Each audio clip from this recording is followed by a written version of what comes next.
برادران اسلام، واجب الاحترام بزرگوں، دوستوں، بھائیوں، عزیز نوجوانوں، السلام علیکم ورحمۃ اللہ۔ ہمارے جو یہ مسجد الحرم کے خاص مقامات کا جو ہم نے ایک سلسلہ شروع کر رکھا ہے، اس کی سمت میں آج ہم بات کریں گے میلین اور اخضرین کی۔ جب آپ صفا سے مروہ اور مروہ سے صفا، یہ دو پہاڑیوں کے بیچ میں جب سعی کرنے جائیں گے تو راستے میں آپ کو دو ہری ٹیوب لائٹیں نظر آئیں گی۔ ایک مقام ایسا ہے جو پورا ہری ٹیوب لائٹوں سے سبز ہوا ہے، یہ مقام ہے میلین اور اخضرین۔ یہاں مرد حضرات کو تیز چلنے کا حکم ہے اور عورتوں کو دھیمی رفتار سے چلنے کا حکم ہے۔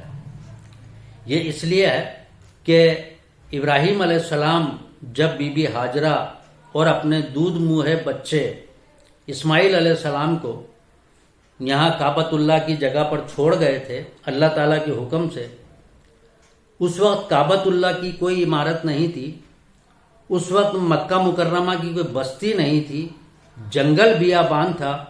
وہاں اللہ تعالیٰ کے حکم سے ابراہیم علیہ السلام بی بی ہاجرہ اور اسماعیل علیہ السلام کو یہاں چھوڑ کے چلے گئے تھے۔ دن بھر کسی طرح گزر گیا، شام ہوتے ہوتے ان کے پاس جو پانی تھا وہ بھی ختم ہو گیا، اور اسماعیل علیہ السلام پیاس کی شدت کی وجہ سے تڑپنے لگے۔ کتابوں میں ملتا ہے کہ پیاس کی شدت کی وجہ سے اسماعیل علیہ السلام پلٹیاں کھا رہے تھے۔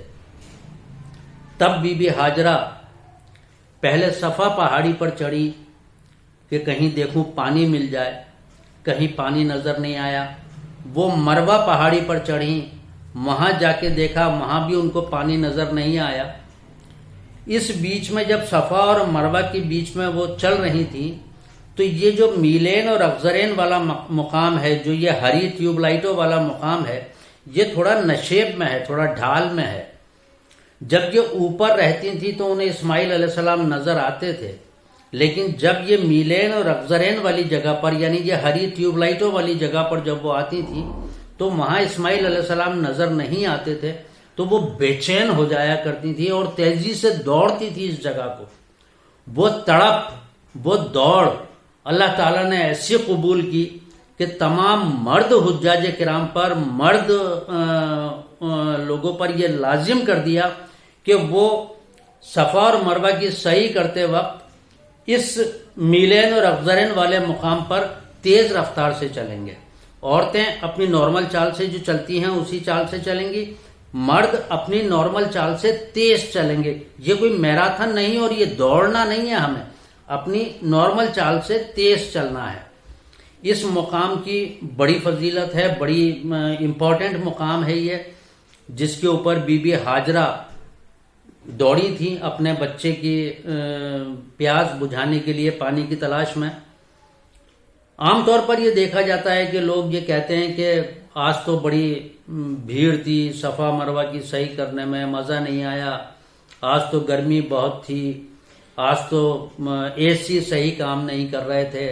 دیکھیے، عبادت کی لذت تب ملتی ہے جب ہم کیفیت وہ پیدا کریں۔ اپنے دماغ میں اس منظر کو یاد کیجئے جو منظر بی بی ہاجرہ کے اوپر گزرا تھا۔ اس منظر کو یاد کرتے ہوئے آپ صفا اور مروہ کی سعی کریں، پھر دیکھیے عبادت میں کیسے لذت آتی ہے، پھر دیکھیے سعی کی کیسی برکتیں نازل ہوتی ہے۔ امید کرتا ہوں کہ آپ کو میری بات سمجھ آ گئی ہوگی۔ ربنا تقبل منا انک انت السمیع العلیم وتب علینا انک انت التواب الرحیم وآخر دعوانا ان الحمد للہ رب العالمین۔ السلام علیکم ورحمۃ اللہ۔